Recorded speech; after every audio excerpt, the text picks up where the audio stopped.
Hi, I'm Rob, and in this Gems of War video, I'm going to take a look in this Soulforge and tell you what I think is worth crafting in there this week. Weapons and mythics that you should avoid or possibly craft. Anyway, what did the bald man say when he was given a comb for Christmas? He said, "Thank you, I'll never part with it." Ha.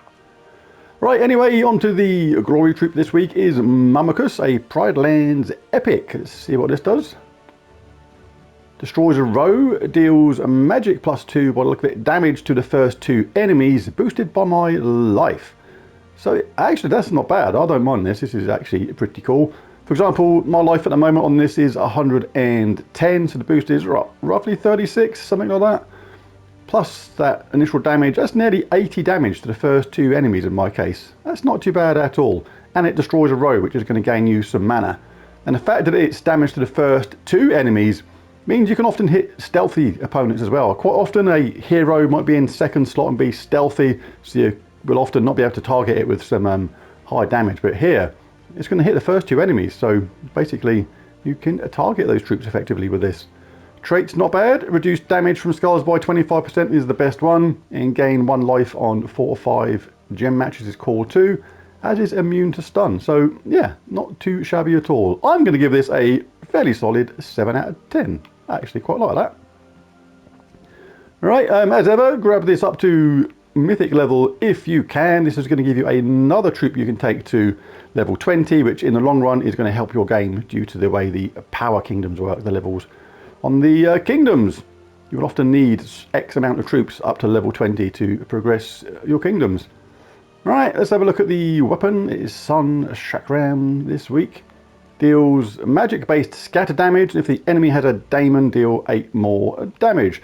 So nothing special weapon, but if you don't mind putting money into the game, these are worth picking up sometimes, especially if they're a little bit better than this weapon. But the reason some people pick these things up is because it just pushes on your game just that little bit quicker.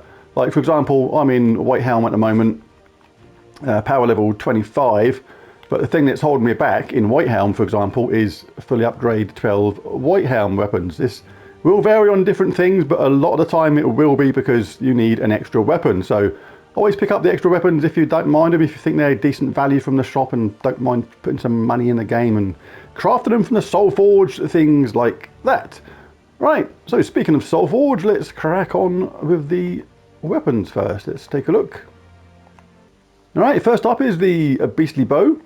Deals magic-based damage to an enemy, boosted by beast allies, then creates a mix of 6 green and yellow gems for each beast ally. This uses blue and brown, so it's not going to self-charge. So make sure at least a couple of your other troops use green and yellow to benefit from that. That mana generation, if your team fulfills those requirements, can be very, very good indeed. Doom Dagger. Deal magic-based damage to the last enemy, boosted by red gems. If they have a Doom, deal double damage, and there's a 3% chance per tempering level to kill the enemy. So that chance to kill the enemy at first is pretty much non-existent, and it grows to a reasonable chance if you have this thing fully tempered. But the thing is, tempering these is quite tough. We do have a Tower of Doom this week, which is red, so a good chance to get the Forge Scrolls to upgrade something like this. But if you're a new player to the game, you're going to find those Forge Scrolls a little bit tricky to come by maybe. If you're an endgame player that still doesn't have this weapon, you're going to pick it up because there's a chance you will be able to upgrade it and make it reasonably effective.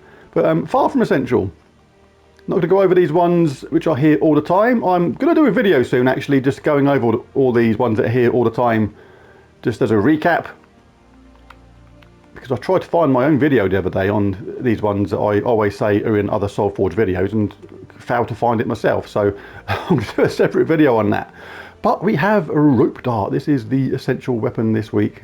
Absolutely fantastic. Eliminates all armor from an enemy, no matter what the amount, and deals magic-based damage to them, then pulls them to first position. I mean, that's pretty blinking good on its own, but the fact that it has awesome upgrades as well, just absolutely are the cherry on top of the cake. It has Tangling, which means it entangles that troop at the same time.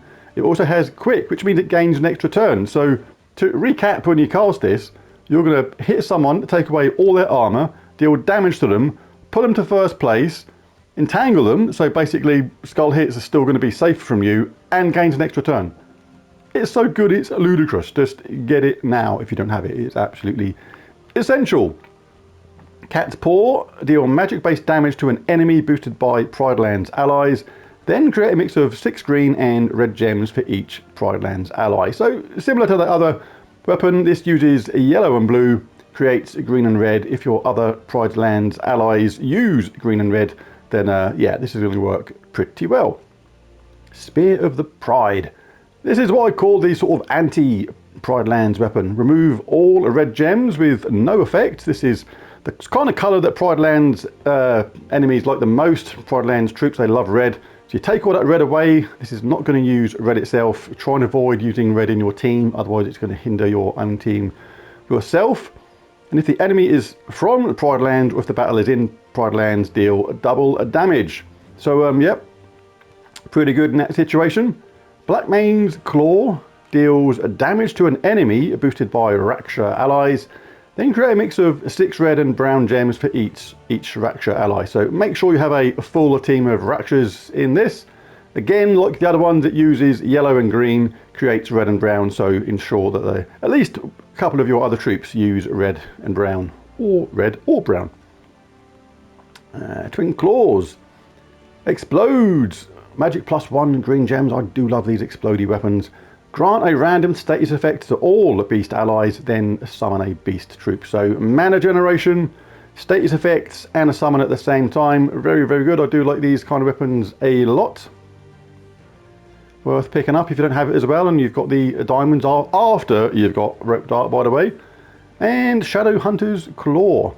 Damage to the first 2 enemies, magic +1, and if Shadow Hunter is on the team, gain 5 attack. So nothing special, more collectible, but quite often these are worth picking up anyway. It's only like 75 diamonds. And it's another weapon you can add to your roster, and for the reasons I said earlier, it's going to aid your kingdoms in the long run. So certainly worth picking up while it's on the cheap. Right, now the troops. Let's start with the mythics and start at the bottom and work our way up. First up is Pan. Deals what looks like magic ×2 +5 damage to 3 random enemies and knock them to the back. So that's quite a lot of damage overall. Quite like Pan. It's also immune to all status effects because it's impervious, and all wildfolk allies gain 1 life and magic when matching 4 or more gems. So impervious, but the other troops aren't, the other traits aren't anything fantastic, but yeah, the damage is actually not too bad. Mistralus. I do like Mistralus. Deals splash damage to 1 to 4 random enemies, then jumbles a board and gains an extra turn. So that's pretty decent on its own. The only downside to that is when she's in a bit of a lazy bones mood and decides to only hit 1 random enemy. It's just like a bit like, just goes, 1 punch will do, and that's it. I can't be bothered to do anymore. It's like, come on, get your act together, love. Flipping, start hitting 4 people. That's what we want. But yeah, that's the only downside to her, is the fact that she may hit a lower amount of enemies sometimes, which can be a bit annoying. But the extra turn, really, really good. As well as that absolutely superb third trait, enchant all allies on 4 or 5 gem matches is absolutely superb. And reduce damage from spells by 25% is really good as well. Still really popular in PvP and particularly Guild Wars because of that enchant, and yeah, all round a excellent troop. As is High King Irongut. Deals damage to an enemy with a chance to devour them equal to his attack and gain an extra turn. So your attack will be like low at first if you're a newer player, but you know, don't worry about that. There are High King Irongut teams out there where there's ways to boost the attack, and I can maybe show that in a future video, to basically guarantee the devour. Because if your attack is 100 or more, then that chance becomes guaranteed, providing the enemy isn't immune to devour. And even then, you can throw in Essence of Evil into your team as a weapon to curse this guy, to curse the troop that is immune to devour, and then this guy can chomp away. You'll put him on his pot, stir him up, and yeah, and be a greedy little fella. What else we got? Ketras the Bull. Splash damage to an enemy boosted by my attack, life, and armor. So the higher your attack, life, and armor, the bigger the boost, and the more heavy wallop this bull will do. So it can be a significant amount of damage. It's alright, but nothing spectacular. Gains 2 attack, armor and life when matching red gems, and reduced damage from skulls by 25% of the better of the traits. Now let's have a little quick look at the legendaries. I don't normally say to craft legendaries because they pop up in chests way more often than mythics do. So unless it's a amazing legendary, which basically should be a mythic, then I say just wait for these to pop up.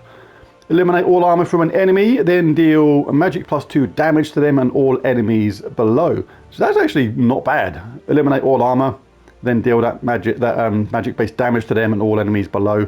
So you cast this on the top troop if you can. But yeah, not too bad at all. Gain 2 to a random skill when my turn begins as well is not too shabby. The Ghost Queen, really good. The main reason she's normally used is because all undead allies start with 50% mana.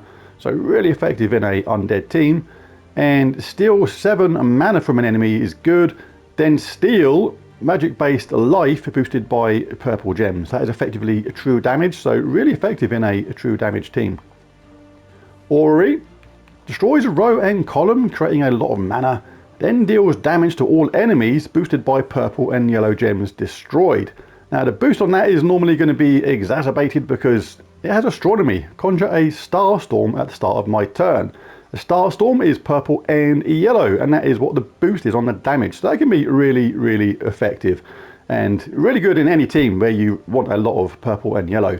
It also has impervious, immune to all status effects, devour, lycanthropy, and mana burn. So a really very good troop indeed in certain teams. Bone Dragon.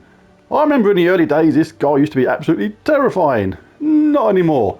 Eliminates up to 25 armor on an enemy, creating 9 skulls boosted by armor eliminated, and gain a bunch of armor.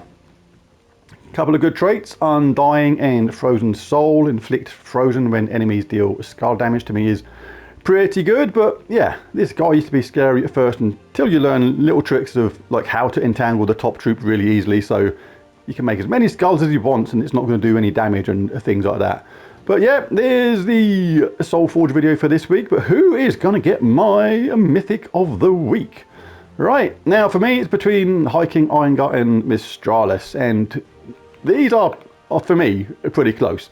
And it depends upon what you do in your game, or what you've got left to do in your game. If you've got a absolutely huge number of delves still to do, then Hiking Irongut is utterly essential. He's absolutely fantastic at delves. You can get that devour thing going and just like chomp your way through certain delves that allow his colours in the greatest of ease. The only thing that's a downside to him these days is he uses brown and yellow, the same colours as Chalcedony.